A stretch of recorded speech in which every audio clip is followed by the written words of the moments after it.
We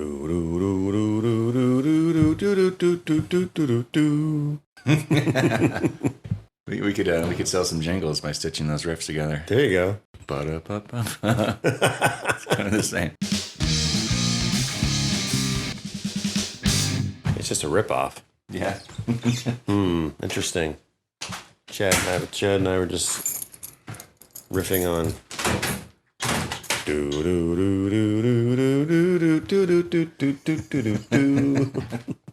What's that? Putting the intros of 16 in Spanish back to back. Pretty enough like a jingle. Yeah. Like the next McDonald's jingle. I'm fisting it. Alan Hill, by the way, had some very, very complimentary things to say about Blaggards last night. Very complimentary. About, such as? Well, first of all, what team players we are, that the fact that we did that show in the rain. In the rain! Yes. Last week at the Botanical Gardens. I guess it's 2 weeks now, 2 Sundays ago now. But also, like he's like, that band needs to be a trio. He's like, that band is a trio. That band, he's like, you don't need a fiddle player. I said, well, I think for some of the bigger things, like we probably want to have a fiddle player to kind of dig in a little bit more to some of the more Irish stuff, especially playing Irish festivals. He's like, yeah, but he's like any other gig. He's like, it's just you three guys. He's like, I kind of forgot. He's like, I didn't really understand this or know this, like how great a guitar player Patrick is. And wow. I was shocked too. People, I was shocked when he said that. No, I'm kidding. But like, that, and then he's like, and then he said how well you and Chad play together. He's like, you're the right guy for that band, and that band is just sounding better and better. That's what Matt Johnson said yesterday too. Yeah, spoke with him at length, and just he's such a wealth of information. Just because he's been at the club level, he is at the touring level, the world touring level right now, and he's just he's so giddy about you joining. He loves Mike. Then you joined, and he's like, "Oh, now I love it. Yeah. Now I love this." And it's not since you gave us that. No, he saw what we changed and what we did, and it's beautiful. I mean, he was on with the Screwball Whiskey. He was like, "Hey, that great job. What's all that about? Explain." So it was that's really nice of Alan to say. And again, coming from we've had Alan on the show as one of our first guests. And he's another guy. He's another guy with this wealth of not just touring information and stories and anecdotes, but he's one of these guys that you can pretty much put on a T-shirt or a coffee mug or a Bible what he says when it comes to van touring and and etiquette, and he's so steeped in rock and roll, the early days, and modern too, his. So that's fantastic to hear. Yeah. Anyway, what episode is this, Chad? This is episode number 221. In a very odd format. Oh, sorry. Did I say 200? Yeah, you did. I'm exhausted. This is episode number 121. I was going to say. I was like, I guess we missed last week. We just jump ahead to 100. And the week before. Yeah. And the other 100 weeks before that. We'll skip 100 every other month. Well, maybe if you drink all of your coffee. Yeah. Yeah. And this is good. We're drinking this today. What do you think? Yummy. What do you think? It's very nice. It's a black like in my soul. Yes. Yeah. Yes. Demon juice. Put us in the right frame of mind for sure. Yeah. So this is gonna be a real fast one today. So anyway, thanks for tuning in. See y'all later. Yeah. Good talk. Good. I'm glad we had this time together. Yeah, so we got a new album. We have a new record. We have artwork. We have the artwork. We have Vicente V, Captain V, Master V. I better stop there. He sent over the artwork, and I could not be fucking happier with it. Because we were torn on 2 designs that he worked his ass off on both. And he said, "My friends, I will blend." And he fucking blended. And it's better than I could have imagined. Yeah, I'm glad, too, that he didn't... I thought when he said that he was going to really change it, like move the skulls into the gold part, or, kind of Frankenstein the two of them somehow. Give it away. Yeah. Oh, they'll see the original. Well, they'll see the first draft originally. Or nice. I should say, our RewardMusic patrons will see the original draft one someday. Nice. Yeah. But anyway, we talked about this last week. We had that kind of awkward segment with no video right after we left V's house. We were talking about the first draft that we just seen. And we're just really excited about it. So just last night, V sent us the final version, and it is amazing. It's pretty much ready to go. I don't think there's much more we need to do to it. No. So I mean, it's to the last detail. Yeah. It's beyond the last detail. He saw everything. He's all seeing, all knowing, all Spanish. He's incredible. He's absolutely incredible, and I think it looks. I think the album looks fantastic. I think it sounds great. I'm ready to do the next one, and that's why we're up and out. So since you've seen us last, we have booked a tour across the country for September. Mm-hmm. We're adding dates all the time. I think you might be sitting on that cable there. Oh, shit. Sparky. Here goes the angle of the dangle. It's okay. We can all lean. Sorry. Like a Hitchcock film now. Yeah. What episode of Batman and Robin is this, Chad? Meanwhile, tour. Yeah. All across the states, September. And we're going to end up, well, I say end up, we still have to get home, but we're going to, on the end of the first week, we're going to end up with our friends, the Outsiders, in Portland and in New Hampshire. And you're going to be seeing a lot of Elvirus between now and then. He is not just a person, he's not just a, I hate to say larger than life personality because he's bigger than that. But he could be a stand-up comedian. He is an incredibly musician. He's an artist. He's beyond what I even knew. I mean, he's these little video clips that he puts together, mm-hmm. and of course their podcast, Drinking with Pete and Tim. It's right, yeah. It's top notch. Yeah. It's top notch, and it should be way further up there than it is because those guys it's a week. Is it weekly? I believe it is. Yeah, I think it's weekly. Yeah, but they started but around the no, they started a little after we did. Yeah, they started last year. Yeah, during the shutdowns. Yeah, but they've taken it to another. Anyway, the reason why I say that is because we're just thrilled about playing with them on this upcoming tour, and it's going to be a really nice. It's going to be a great pairing. Mm. I've always said that Blaggards and Rockabilly, because we've stolen from Rockabilly so many times throughout our, and I'm in love with Rockabilly more now than I was as a kid. And as a kid, I was a huge Rockabilly fan. Mm-hmm. So, Tim's a lifer in that, not just the slick haircut. What's going on here? I think it's great. Right. Looks like you've just been, fighting. So he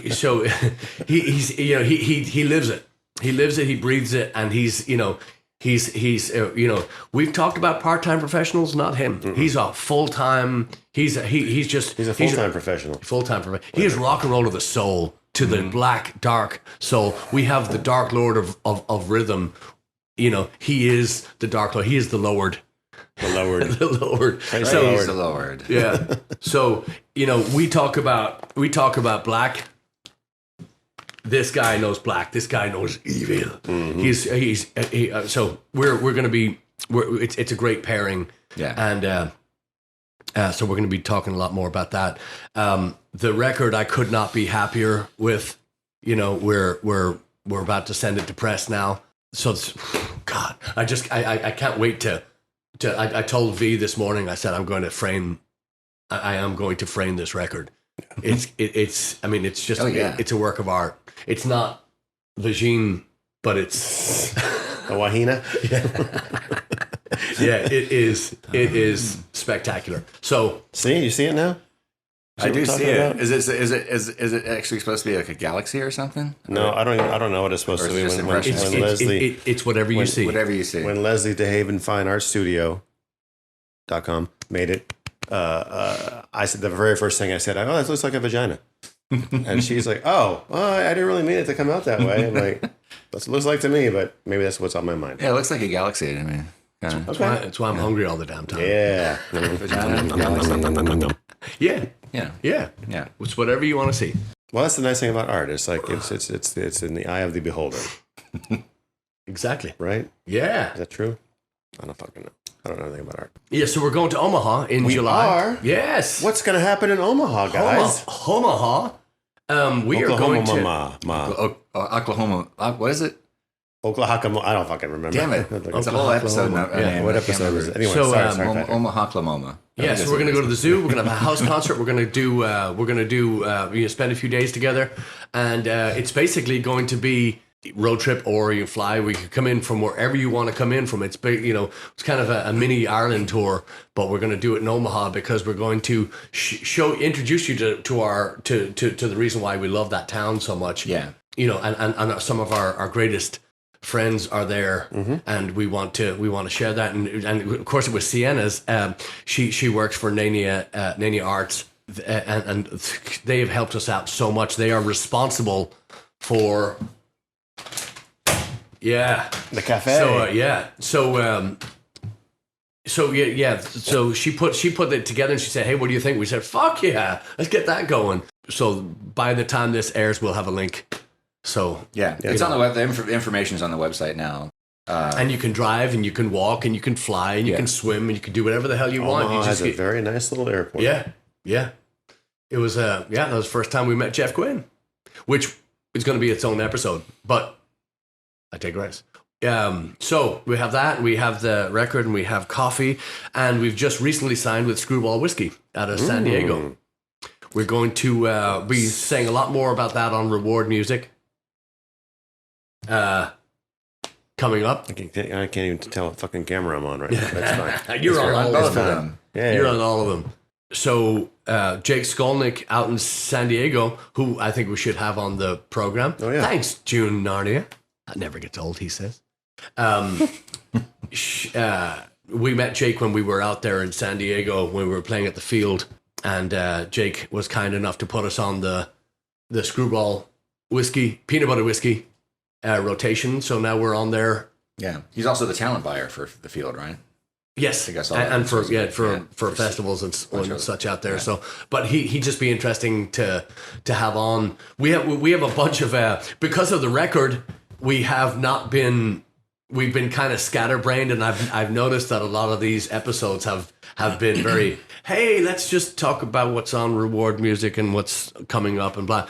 So we are going to get back to original. What we're best at is decapitating artists that we don't like, begrudgingly talking about.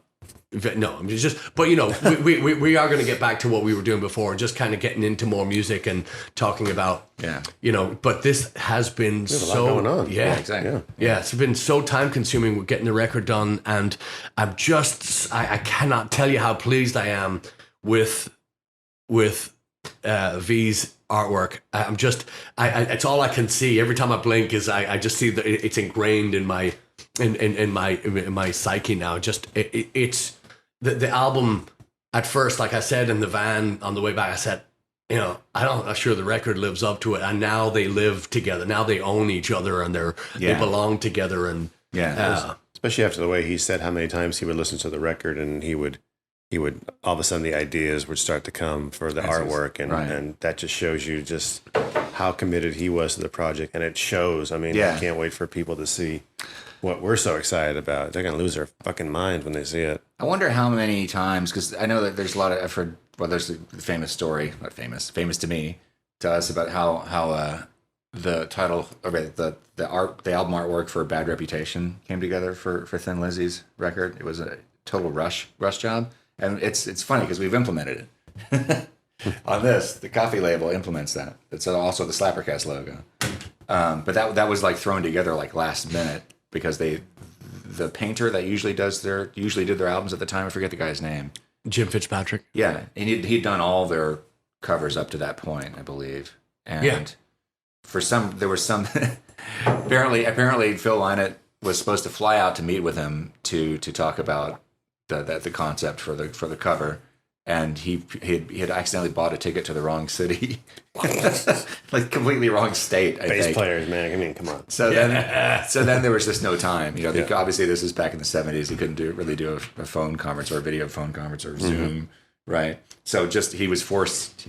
Did the record label kind of forced his hand and made him say, "Just look, use this." So, but I'm just wondering, it makes because obviously that cover had absolutely nothing to do with what was on the record. I'm just wondering how many times you have an artist who's actually sitting and listening to the record as they're coming up with the concept art for it. Yeah. Obviously, it does happen quite a bit, but I'm probably not all the time. I have to say, Jim Fitzpatrick working with Thin Lizzy had it easier than V, in that Phil's not infatuation, his ingrained deep love of Irish folklore and his upbringing. He was Cuchulainn was his hero. Or, these Irish stories, these old tales were just, they were part of his fabric. So Jim was able to kind of take that Book of Kells, mythical, our Irish heroes and stuff like that, and kind of put them together, because it's all in his. Even in Black Rose, which was nothing to do with you could still see Jim is such a marvelous artist, incredible painter, just all round, and such a visionary. But it was easier because you can see all those elements in this. V kind of just started off with, well, loud band, here we go, but he nailed it. And he was able, like we said last week too, he was able to find a through line. Yeah. On the record, which was, I was like, oh yeah, that's exactly what we how meant to planned do. it. Yeah, exactly. Yeah. So for those of you who don't know, we've mentioned on the show before, but Vicente has a very long resume that stretches back into the early '90s, I think. Anyway, but one of the biggest brands that he's worked with was Guinness, about 15 years ago or something like that. And he came up with a variation of their logo, which was the variation of the logo that we all saw almost exclusively for most of the 2010s, I guess. Yeah, and not even being biased, it's my favorite. Yeah, it's the best version. Yeah, it is. The one they're using now is a little bit too fussy, I think. His was very simple and tasteful and just exactly what the logo needed to be. And so the fact that we're working with somebody who's worked with Guinness, who we've never had a professional relationship with Guinness, but they are sort of, we're kind of in the same, we dwell in the same sphere. Yeah. Obviously. Yeah. People Absolutely. always associate Guinness with us. So it's kind of neat. Kind of cool. And I'm struggling now to remember the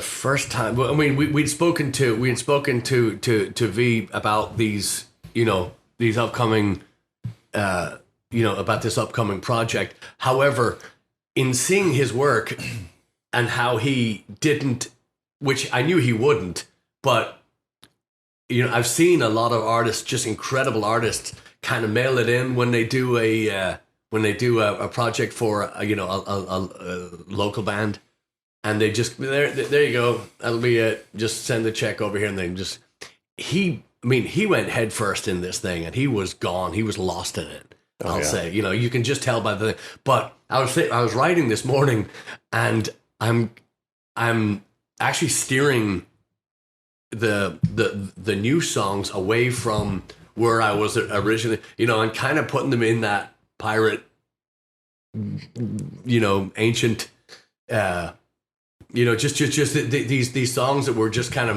modern rock songs are kind of taking that pirate turn just because of his.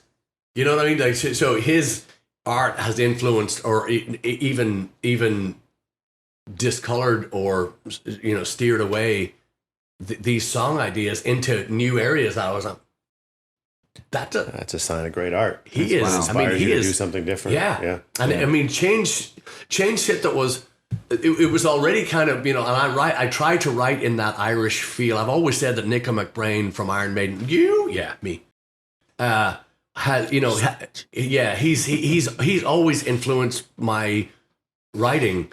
I put the, much to the Eric's chagrin, I put the hits in that become part of the song, so I want these different things in here just because that's how I hear them. And Nico plays like that. But also before Nico was Brian Downey from Thin Lizzy, and he was just an incredible, again, changed my, my vision of these songs. So when I play something, and if it's a straight time, and and I'm thinking, I'm trying to get deeper in it, then kind of Brian Downey, Nick and McBrain kind of take over, and even Cozy Powell. I mean, back to the the early days of my my tastes being born. No, who's Cozy Powell?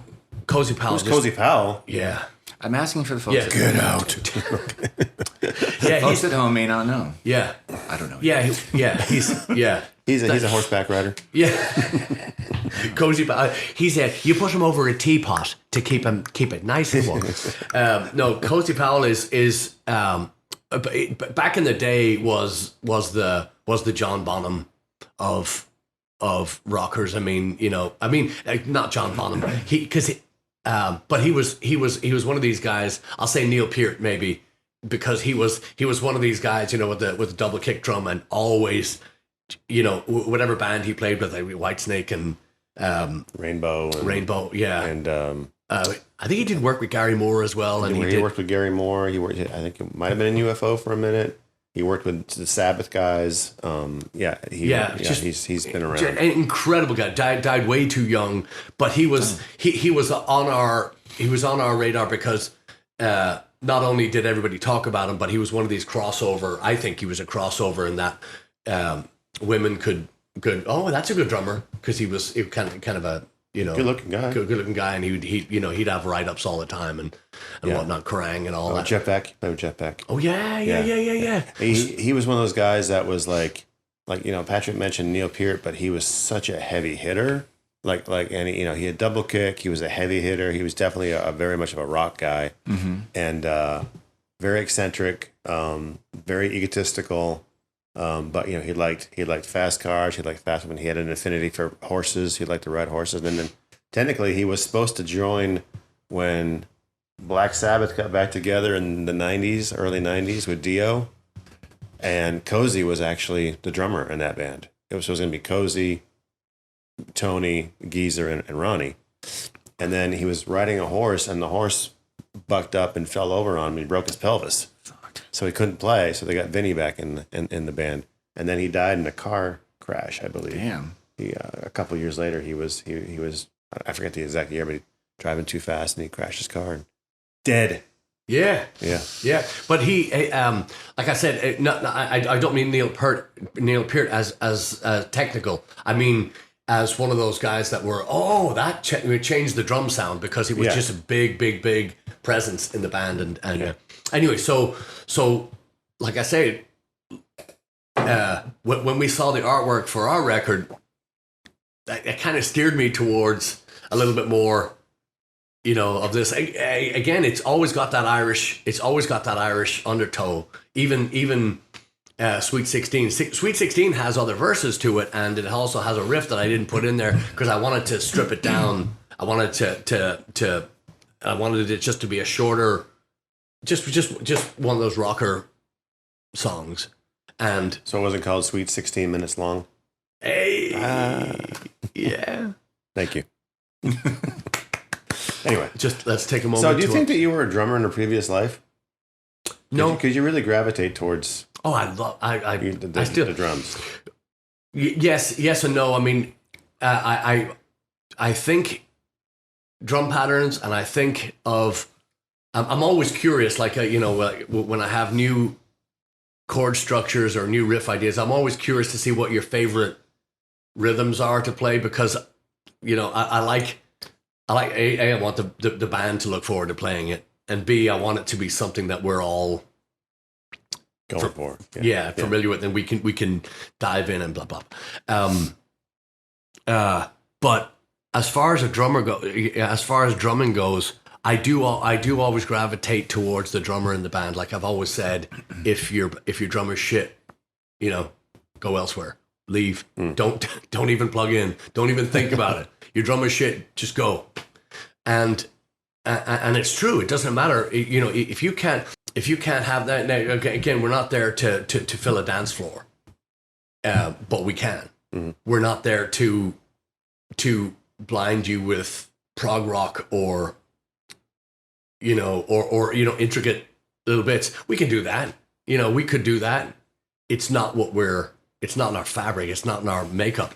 It's our stuff that I believe that we like. And we would go out there and just kill for a song. Take a deep breath. Kill for another song. We've done the Botanic Gardens was a classic example of. It was one of those deals where. So for those of you who don't know, we were talking right at the beginning of this about this beautiful Botanic Gardens in Houston. If you have not been, please check them out. The staff and the grounds and everything is just top drawer. I was not expecting that. Yeah. It's down by Hobby Airport. And if you've been to Houston, Hobby Airport is kind of like our gift shop. It's a very, very small. And it's you really only go there if you have to. But it's still a nice size airport. But it's in a part of Houston that's been kind of overlooked. Not a lot of love and care put into the bayous or the areas around there. It's kind of, so this used to be an old golf course. My car told us when we were sitting in the rain, waiting to start, and but this crew took it over and they have turned it into this oasis. This just it's paradise. It's just beautiful. There's trails you can walk for miles, and they have all kinds of just beautiful things to look at, and so it's a great day out for every age. So Alan Hill, the aforementioned Alan Hill, booked us at a concert series they were doing down there, and when we showed up, it was spitting, I'll say, a little bit, and we being the eternal optimist, we were waiting to play, and the clouds just kept getting darker, and the wind kept picking up, and. And we want to say happy anniversary to Brian and Ellen Reeves. Mm-hmm. They celebrated the 34th wedding anniversary. They drove in from College Station. We had people driving in from Conroe. We had people coming in from our friends from Fort Worth. We had other people that were sitting in lawn chairs with umbrellas. Yeah, we're sitting there They were just sitting there waiting and the Botanic Gardens had put some little canopies out for us, and so. It's a challenge to stand under there because they're kind of small, but the wind and the rain, and they were squeegeeing they were pushing the water away from the. Put my bass drum in the one dry spot, and the water just kept going. Closing it. Yeah. So it became a wet spot. Let's all admire the painting. Anyway, so and just about the time we were going to get back in the van and go. Because my first question was, hey, can we play over there? There's a structure, there's a cement, it's dry under there, and people can. No, they kind of want to. So right as we were going to pack up and leave, because we did bring our gear out, I said, "This will show them." Yeah, that's when it really started coming down too. And it was like, oh, okay. So last minute, Alan and the Botanic Gardens crew cleared some space right by their gift shop, right by and because we use in-ears, and we just brought out two speakers and just and nailed the sound, nailed the thing, and just one snare, and we did a 2 hour 2 hour set. Yeah. 2 hour set, we were just contracted straight for. through it. Yeah. And we even started like a minute after. Yeah.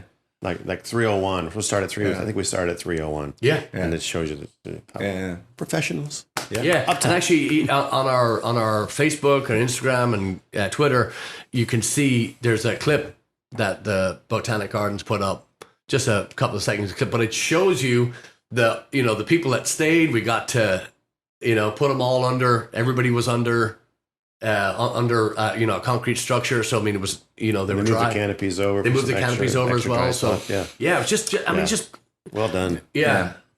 Yeah, and I found out afterwards because she posted on Instagram. Sally Alcorn, who's on the Houston City Council, was there at the show, like sitting right in front of us. I didn't recognize her when she was there, but she posted that. I was like, oh wow, cool. No, I would have been obviously I was thrilled that we played anyway, but knowing that she was there too, I was like, all right. Brent, who was the manager on duty, Brent took lots of pictures.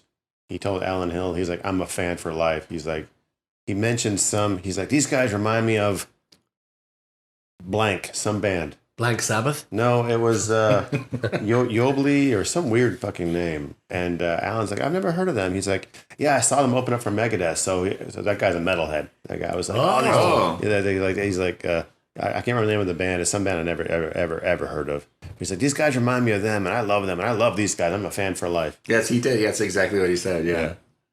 Well, yeah, I gave him a record on the way out. I think once he heard the first like shred, he was like, "Oh, let me get the camera."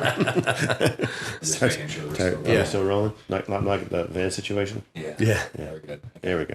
Well, yeah. So it just shows you that and obviously the week before, I think the band was a little bit more. They were not as malleable. 2 tons of steel. There we go. So there we go. You'd look on the calendar to see who was there. Yeah. Yeah. The 2 tons of steel was there, but obviously, and last Sunday, I mean, the Sunday before us, it was probably the worst, one of the worst days of the whole week. As far as we had a shit ton of rain for the last 10 days or so. It's finally stopped. It's a beautiful day. Can't wait to go home and get in the pool finally. And you're all invited. I'm coming. How many people are in that band too? Do we know? 4, I think. 4, yeah. 4 at least. And who knows? I thought it was 5. But they have amps and they have speakers, and they were probably just like, fuck it, we don't want to do it. Yeah. I mean, that's the thing is we're so used, this band for years and years and years, we've been very flexible with our setup. And we've done this many times with Eric's, like, we don't have a lot of room. Yeah. Oh, okay. I'll just take the snare, or I just do the and snare. We don't. I'm gonna compliment you again. To plug your ears. We Sorry. We don't lose anything with your small kit. We don't lose anything. Yeah. It's that's a gift. That's not. Again, you have to have that soul. You have to have that rock in your soul, because you can't. Or you have to have a rock for a soul, because you can't. Cool. I joked and said, well, I'm going to challenge, or I'm going to bet that he can't do this. Wink, wink. Play this song, whatever song we played. Eric goes, challenge accepted. And next thing we know, we played it, and we didn't fucking miss it. It was good. It was good. It was really good. I've gotten real good at turning the snares off and turning them back on. Get that tom sound. Like. And it sounded like a big, big fun. kit. Yeah, you were referring some of the tom beats to the kick as well, which I thought that was really fun. I think it was Spanish Lady where you were doing that in the breaks. The that part. Well, it's just it's maybe it's not the same thing as like losing a string and trying to finish the song, but when you're asked to play something like that, which I think we can see on camera. Yeah, but that's basically the setup we had last week, plus a ride cymbal, just for whatever. But it's like your brain changes, like to like, okay, what can I do now with these 2 things that won't take away from the overall feel of all these songs that have, that you guys allow me to play a little bit more drummy kind of stuff, and so you just kind of improvise and figure it out. Yeah, it's fun.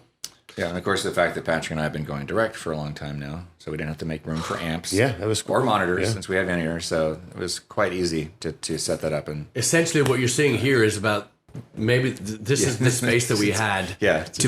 To play a rock and roll show. Yeah, and this is more than half the gear we were using. minus the QSCs. Yeah, this is it. But it's still a delight, and also thanks to Jeff Duncan, who was at the ready to come down. We didn't think it was going to happen, so rather than him coming down separately, making that trip all the way. So big thanks to Jeff Duncan for being at the ready for us. It feels like we are on this big wind up for these shows that are coming up, and like I said, we just booked the Scots Festival in Oklahoma. We're going to play that for 3 nights. Then we're going to do Tuesday, we have the Castle Theatre in Bloomington, Illinois. Nice. And then Thursday, Harrisburg, Pennsylvania, which is being worked out right now. Excellent. Thursday, that's Wednesday. Thursday is Philadelphia, Marty McGee's. Friday is going to be Concord, New Hampshire. Old stomping grounds. Yes. Well, I mean, kind of, sort of. Close to. And then Friday, we're going to Saturday at Gino's in Portland. Thank you. Portland, Maine. And we just talked to my friend Pete in Strong Island. and see about Sunday there. So I just sent him. So anyway, we still have to get back. So I just haven't done the backtrack yet. So yeah. So Harrisburg, Pennsylvania, isn't that where Sweet Caroline is banned? Isn't that what Tim told us? who? Tim, when he was on the show a couple weeks ago, he told us that Sweet Caroline was banned in Harrisburg, Pennsylvania. You don't remember I don't recall. Don't play the song. Don't play the song here. that? That was the whole thing. But then we're fucking playing it. That's what we're going to play. We're going to open and close with it. We did a private party a few weeks back and a few months ago. And the lady that had booked us, she said, hey, send me a set list. Send me, songs. To, okay, here you go. And she said, just no Sweet Caroline. Please, no Sweet Caroline. So at the end of the show, the last song, I said, okay, this one's called Sweet. She nearly had a conniption. She nearly evaporated. She was so mad. No! And of course, we ended with Irish Rover or something. Yeah. But I was, I'm looking at her going, did you really think, that we would, come on. So, but Nice. if it's banned in Harrisburg, then we'll play Yeah, it. well, that was We'll make sure we're paid first. Tim was giving us shit because you mentioned Sweet Caroline because you were just talking about that in reference to a feel. Yeah. In reference to something else. And he goes, oh, God, no. So we don't mention Sweet Caroline. Well, think of it, too. That's Red Sox. That's Red Sox. That's Red Sox territory where they're from in Portland, Maine, in Right. in New England, in New Hampshire. That's all. So anytime you hear Sweet Caroline, it's going to be every fucking Red Sox game. So, of course they're sick of it. Of course they hate it. And everybody, it's Mustang Sally, it's Freebird, it's all that shit. Brown Eyed Girl, it's all that shit because people go, wait a minute. 3 chords, I'll play that fucking song. We'll play that for 10 minutes. Yeah. Again, we play it a little different, but we also do it. It's very, very tongue in cheek, and and you know what? We're not making any fucking apologies. So Exactly. there you go. So that looks like the first. My good friend Doug Stanhope would say that looks like the first lull in the conversation. And we have some work to get to today. We're hopefully you're going to hear a little intro and outro to SlapperCast, your favorite podcast of all time. Yeah. And also we're putting some finishing touches on some songs you've never heard, and we're looking forward to this weekend, which we'll be telling you about here in the near future. For all that came out to Christian's Tailgate and Kirby to support our vets, we thank you, and for all that supported Twang Fest at Continental Club, many thanks. And Screwball Whiskey and Blaggards Brew, you can pick it up at the shows. And we got a lot of shit going on. We got a lot of shit. So Yes, sir. Come along for the ride. yeah, Omaha. Come to Omaha. Yeah. Let's go Romaha in Omaha. We're You going to go to the big zoo. Omaha. What? We're going to go to the zoo. Yeah. And a brewery, I heard, right? We're going to a brewery? Yeah. Yeah. Pub crawl, Pub crawl. Chad's Yes. buying the first round. apparently. Yes, you are. Yes, you are. And in Ireland, when we makes go to me wish- Ireland, you're going to be buying the first. So get your fucking Yeah. yeah. Makes me wish I drank beer again. Oh, you can force one down. I could chuck one. What? That looks like a movie I saw. Yeah. All right. For a later date. She was in it. Vagine, yeah. The Vizine Galaxy. Anyway, Yeah. All right, let's go to work. So yeah, thanks for watching, and like I said, pre-orders coming, right? Pre-orders. Pre-orders Yeah. very soon. So I Through think where? Where do we find these pre-orders? Reward Music. Well, yeah, but blaggards.com is always going to be your go-to, but you can also go to blaggards.rewardmusic.com. But it's linked from the website to that. Yeah, that's where you'll be ordering the pre-order. Will actually be on Reward Music, but blaggards.com. That's all you need to know. There we go. Yeah, and also just coming up, one of the things I forgot. Excuse me. One of the things I forgot to mention is, so at the end of February, I lost part of my voice. I don't know if it was, being sick before that. I don't know what it was, but it's been for the longest time, and it's slowly coming back. And I've been doing yoga at least 2-3 times a week. I do a little bit here. I have homework, but I do an hour plus session 2 or 3 times a week. And there's a young lady, her name is Mary Devlin, and she has been the reason why we've mentioned it on the show before too, that I do, what would you say, 90% of the driving, a little more.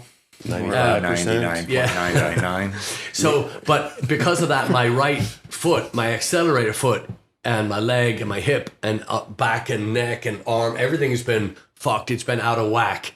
So I've been doing this, and it has, I kid you not, changed my life. I'm not, it's just beyond what I expected. And I've just been so into it.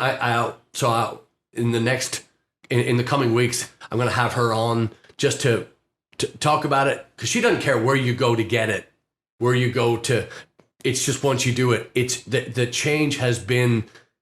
Just think of it as going back in years. Your body just it puts focus on areas that you just didn't.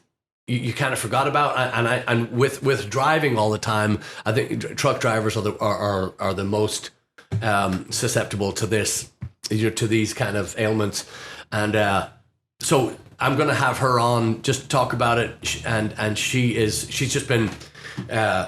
I've known her for quite a long time, so I can vouch for her, and she's wonderful. So I'm gonna, we're gonna have her on. We're gonna finish that thing with Mark Kavanagh, and we've got a friend of mine, John Redmond's coming on, a photographer, amazing photographer I also grew up with, and we just have a ton more guests. But we are gonna get back to speaking about music, because we have just this massive catalog of I have anyway. I've been listening to a bunch of old stuff, like I said, record a day, just blindly picking them out, playing both sides, and it's incredible, and it's another great.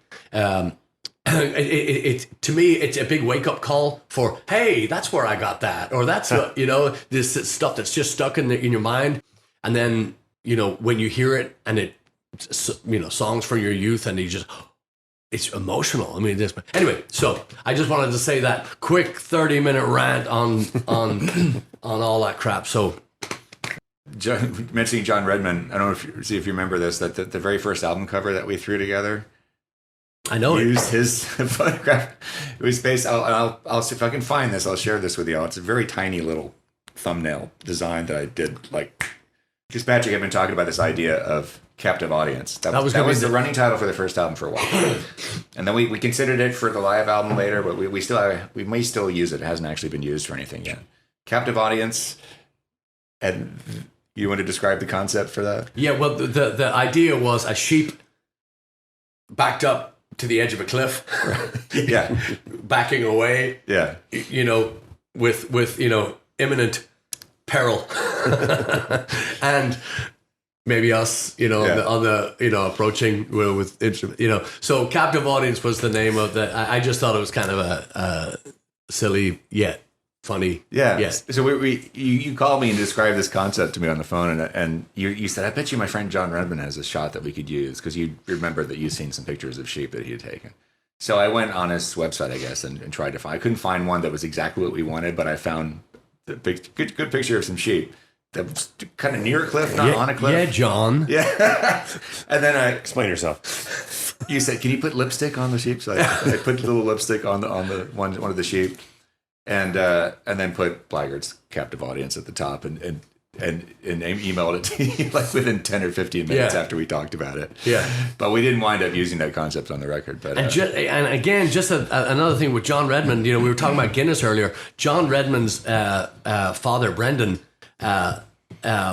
Amazing guy, but he was responsible for the ads, for the Guinness ads in Ireland way back in the day, and it's funny, I spoke to my dad and I mentioned John Redmond, and he goes, oh yeah, his dad did the Guinness.